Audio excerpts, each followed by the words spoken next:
მე-18 თავი იწყება მე წინაზე შეგნებულად იხარით როგორც იწყებოდა რომ პაპანაკება სიცხეში ისა აბრაამი. ამ ტექსტის განხილვა ჩვენ ცალკე დავიწყებთ და შეიძლება დაარი გამოსულოთ ესა დავიწყოთ. მაგრამ აუცილებლად უნდა ვილაპარაკოთ ყოვლადწმიდა სამების გამოცხადებაზე, რომელიც მე-18 თავში არის აღწერილი აბრაამს როგორ გამოეცხადა სამი ანგელოზის სახით. წმინდა მამათა აზრი იყოფა. არიან მამები, რომლებიც ამბობენ, რომ ეს იყო ერთი ძევთისა და ორ ანგელოზთან ერთად. ანუ ძევთისა გახსოვთ აგარს გამოეცხადა ჭასთამეთი რომ იხარით სიტყვა რომელიც იყო ნათქვამი რომ უფლის ანგელოზი.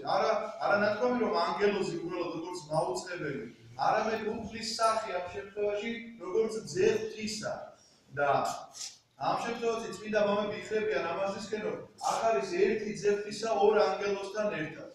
აქ არის მამების ესეთი ვერსიაც რომ ეს არის პირდაპირ სამი ანგელოზი რომელიც განასახიერებს ყველა წმინდა სამებას. მოკლედ ერთი ვერსიაც მისაღებია, მეორე ვერსიაც მისაღებია, თუმცა კი მე რაღაცნაირად ჩემი სიმპათია უფრო იგებთან იქნება რომ ძევთისა ორ ანგელოზთან ერთად აბრაამთან გამოცხადება ხდება. ეს თვითონ ეს ნახატი ხატწერა შესრულებულია ანდრეი რუბლიოვის მიერ. ანდრეი რუბლიოვის სახელი თქვენთვის კარგად არის ცნობილი, ტრეციაკოვკის გალერეაში არის გამოფენილი ესა.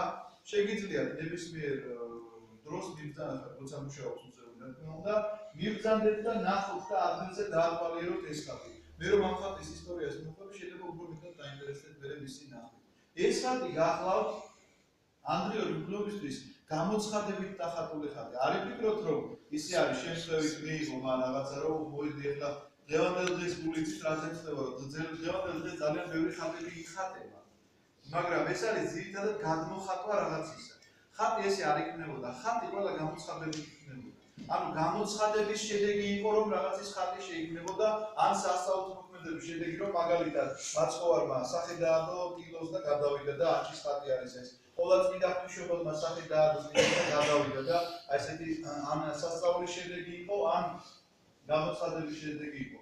ანდრეი რუბლიოვი გახლავთ ადამიანი, რომელიც ისიხასტია. ისიხასტი ნიშნავს ბერს, რომელსაც განსაკუთრებული ღვაწლი აქვს აღებული.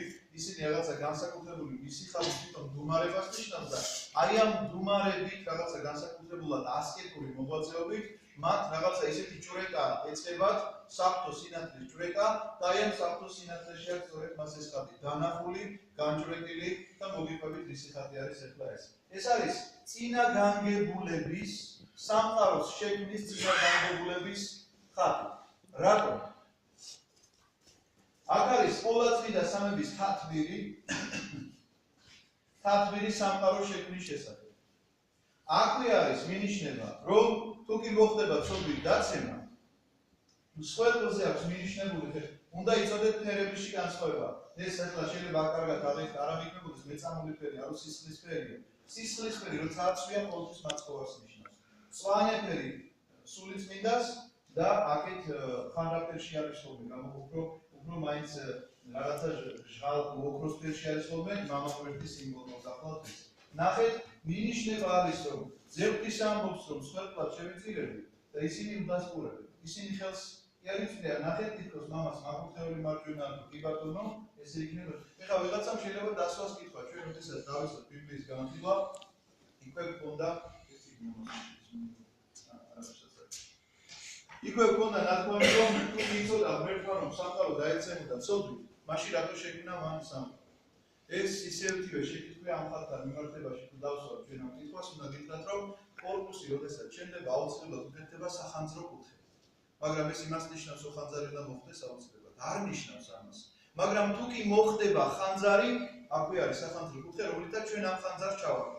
სწორედ ეს მდგომარეობა გახლავთ ამ ხატში გადმოცემული, წინა განგების ეს თათბირი მინდა გითხრათ ყოველწმინდა სამებისა ის რომ თუ კი სამყარო დაეცემა, მაცხოვარი ამბობს რომ მე ის შეეწირება მსხვერპლად. ეს არის აბრაამთან სტუმრობა, აბრაამმა როდესაც მათ დაუბრუნდა და ყოველწმინდა სამების ეს გამოსახულება როგორც უკვე გითხარით, შექმნა რუბლიოვმა გამოცხადების ნიადაგზე. მაგრამ აქ არის ერთი სასწაული ამბავი. ეხლა თქვენ თუ დააკვირდებით მაცხოვარი არის როგორ ფორმაში შეხედეთ ამას ხას გამოღოდეთ თვალი და აქედან გამოღოდეთ ამას თვალი.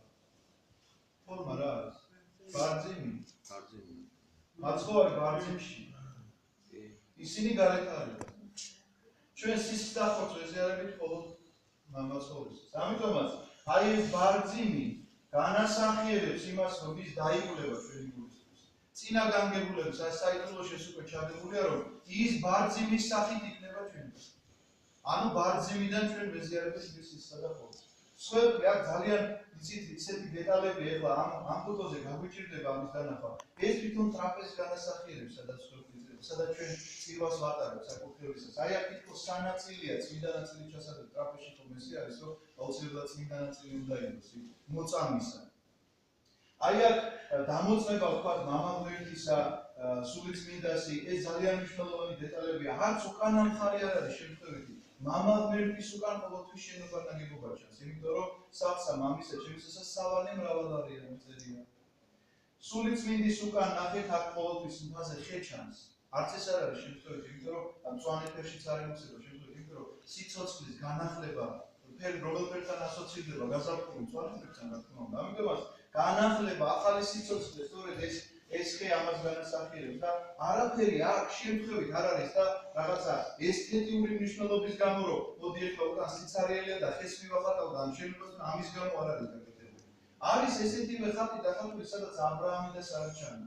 არის ესეთივე ხატი დახატული, სადაც ერთი ბიჭი ჩანს, რომელიც იმას კლავს, რომელიც ვერ უნდა დაინოს. და ის ისმაელია, რომელიც ისმაელს დაევალა იმის დაღება. უფროსი ვაჟია, აღარისგან შეძენილი აბრაამი. ასე რომ ეს სამთისმეტყველო ხატი გახლავთ, გამოცხადების საფუძველზე შედგენილი, რომელიც არის წინა გამგების ეს საიდუმლო ამაში გადმოცემული, როგორც უკვე მივახსენეთ, რომ ყოვლადწმინდა სამება, როგორც ერთი ღმერთი, თათბირი სამყაროს შექმნის შესახებ, რომ მოხდება დაცემა, შეიძლება მსხვერპლად ზეღთისა და მოხდება გამოხსნა, რომელიც ბარძიმის სახით შემდგომში უკვე ჩვენს წოდებს გამოისყიდის გულისამდე და გამოსიდული და ვარ გამოსიდული და ამიტომ დღეს ეხლა ერისმერები და მამამერები მომდით რომ აი როგორ შეიძლება წირვა და ეზიარება კაცს ამას დიდი სიხარულია შეიძლება ეხლა ყოველი კვირის მერე ჩვენ ნაკონდეს დიდი სიხარული. ავტორად უნებად ეს კადრი აქ და მე მგონი მე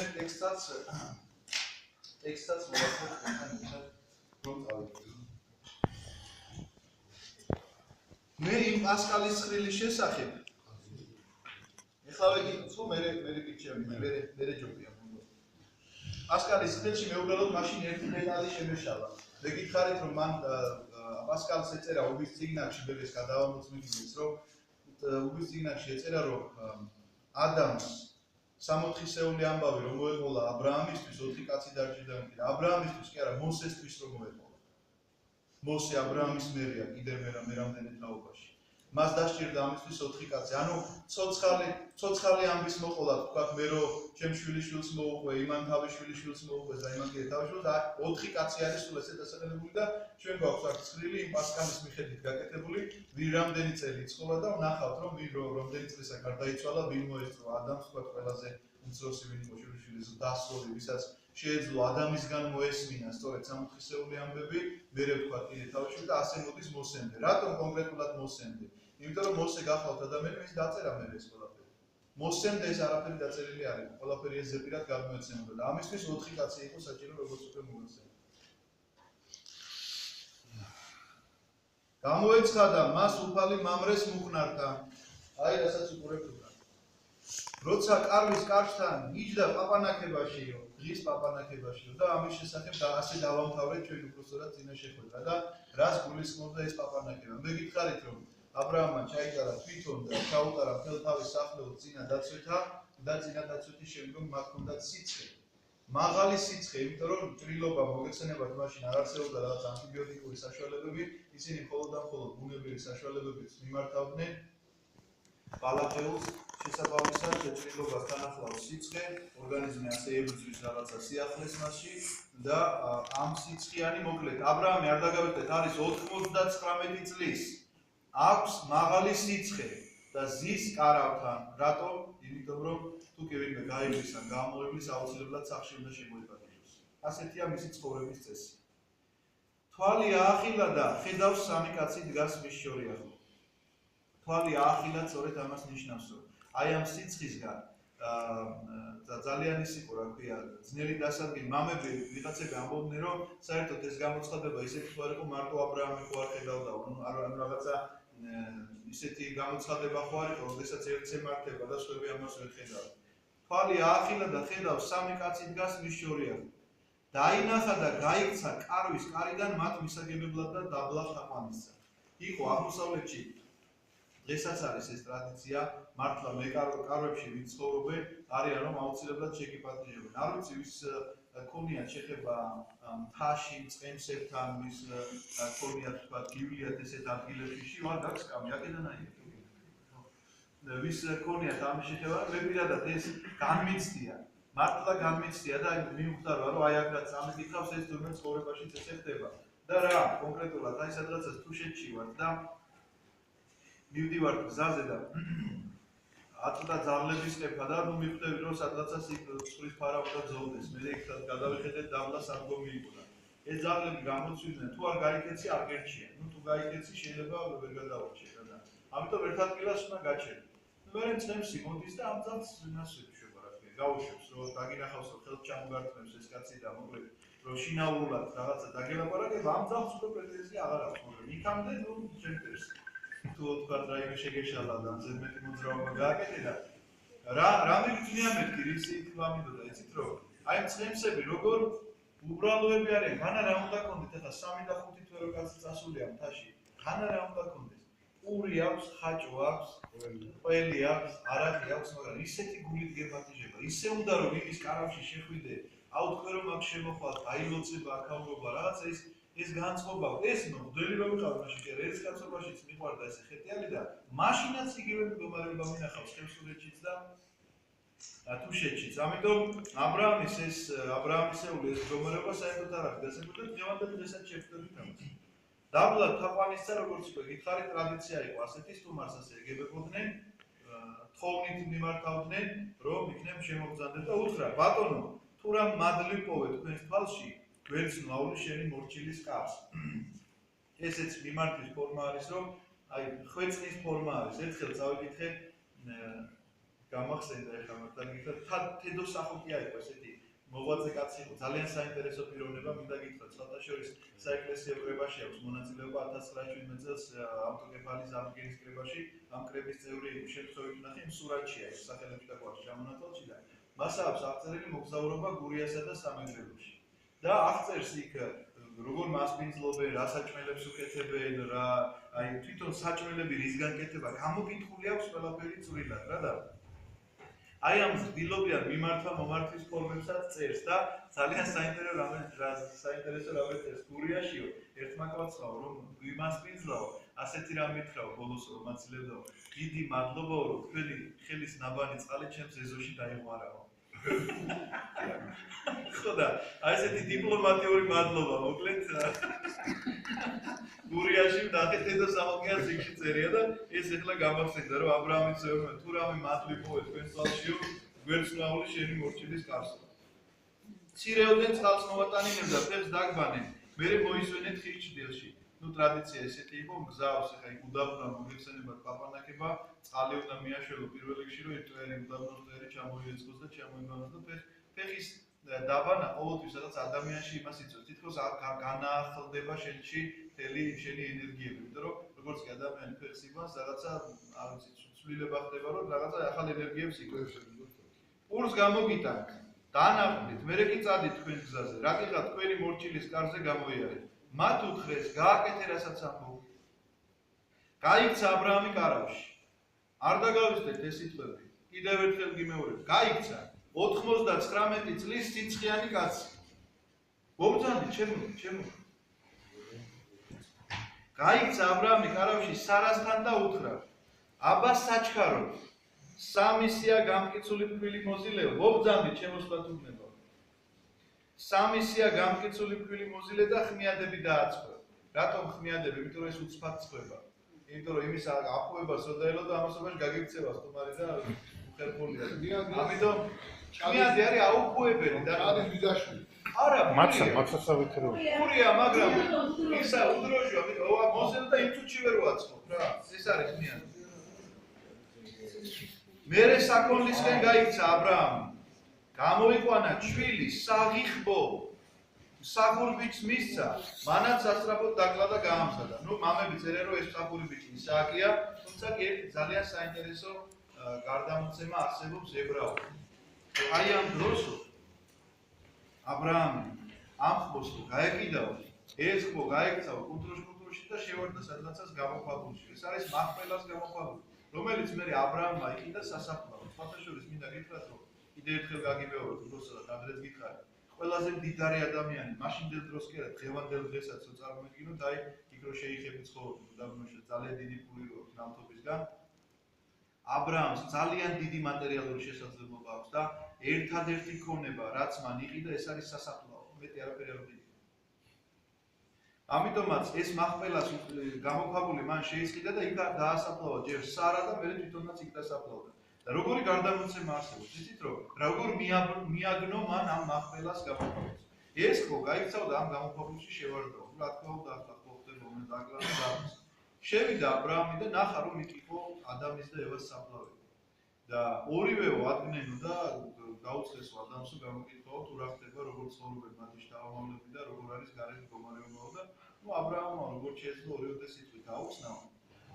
და ევასო ისე აინტერესებდა, გარეთ გამოყოლა უნდაო ა ブラ ამისთვისო და ძლივს დააწვინა ა ブラ ამმა ევა უკან თავიდან. ნუ ეხლა ბუნებრივია, ქალი ეთყობა თავისი ემოციურობით, მაგრამ შემთხვევითი არ არის ეს ებრაული გარდამოცემა, რომელიც ამ ამბავს ყვება, იმიტომ რომ როგორ იპოვა მან მახპელა, რატო კონკრეტულად მახპელა და რატო გამოქვაბულების მეტი რა იყო იქ, ამიტომაც იყიდა მან მახპელა, რომ ადამიანთან და ევასთან ყოფილიყო მათი სხეულები დაკრძალული და კიდევ ერთი რაღაცა მინდოდა მეთქვა და ის კი გადამივიდა გულიდან ისე თქვა და გამახსენდებოდა კითხვით. გავაგზავნე.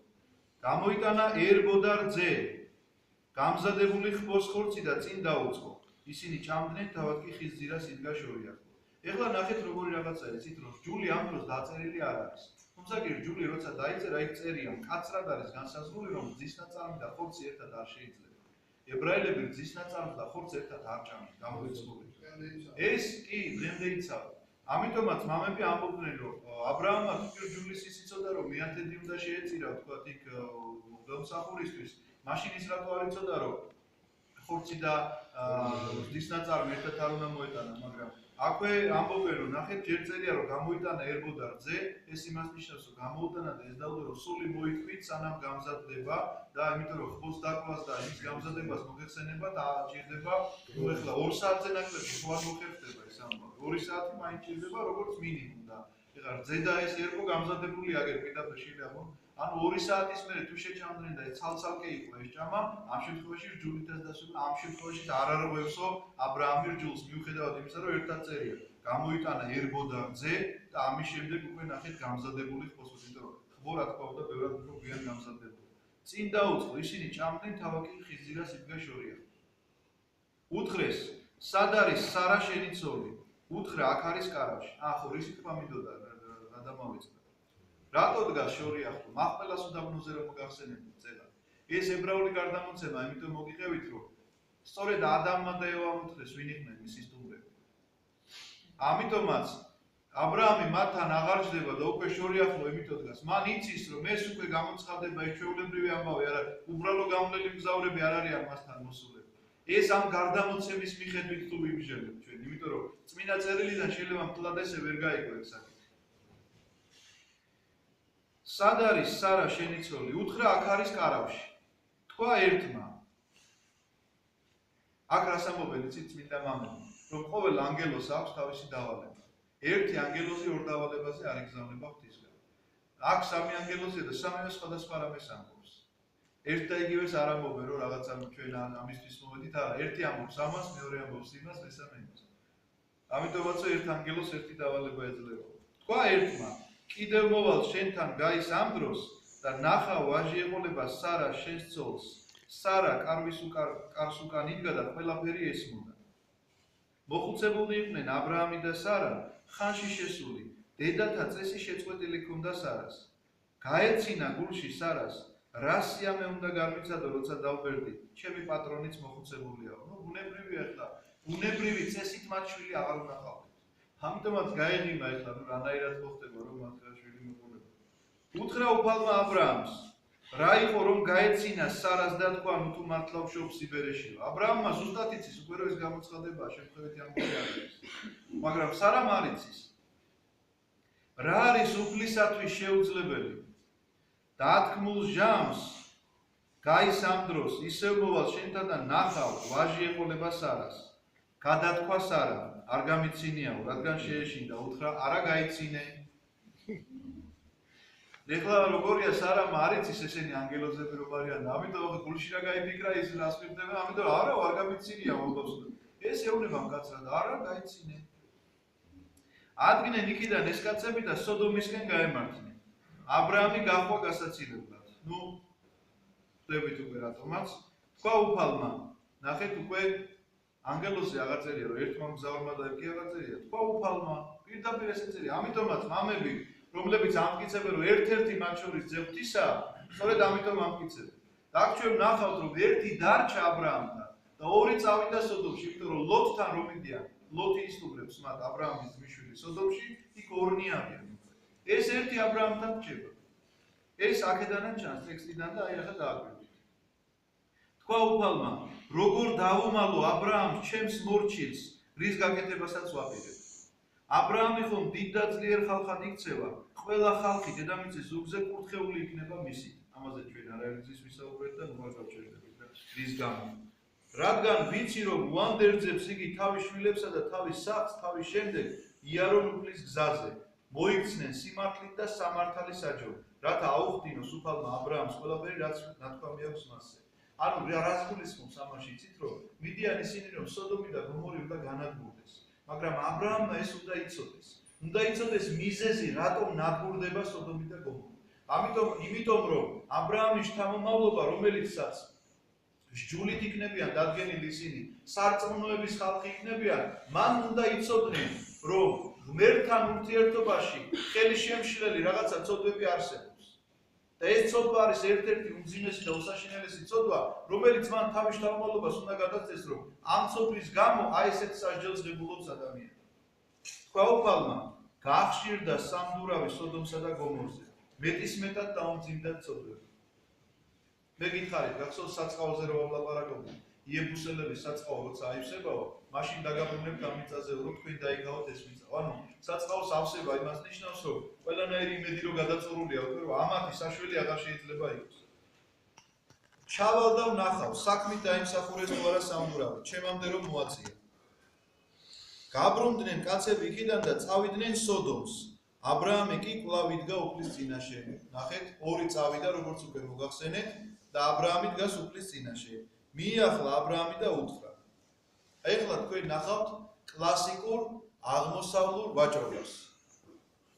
აღმოსავლეთში ვაჭრობა ძალიან მუდმივია. აი იცით როგორ უყვართ აღმოსავლეთ ვაჭრობა? შეიძლება მოგებას არ მიანიჭოს ისეთი მნიშვნელობა, როგორც მიანიჭოს თვითონ აი ვაჭრობის პროცესს, რომ ეს ამდენად, არა იმდენად, არა უფრო ასე შეიძლება მოგეუბნებით, აი საერთოდ არ უღირდეს მისთვის არაფერი არ იყოს ეს ფული, არც გამყიდველისთვის, არც მყიდველისთვის, მაგრამ ეს არის მოკლედ აი რა გითხრათ, ჩვენთან რო სადღეგრძელოები უყურს, რომ აი ჩვენ აქ და ალავერცო გადახვალა ეხლა იმან უნდა თქვას და მე აი დაახლებთ ეგეთი ამბავი რა. მიახლა აბრაამი უფალს და უთხრა, ნუ თუ მართალ კაც ბოროტეულთან ერთად დავუყავ. იქნება აღმოჩნდეს 50 მართალი მაქალაქში. ნუ თუ დაღუპავ და არ შეიწყალებ მაგ ადგილს 50 მართლის გულისათვის მანდ რომ არის.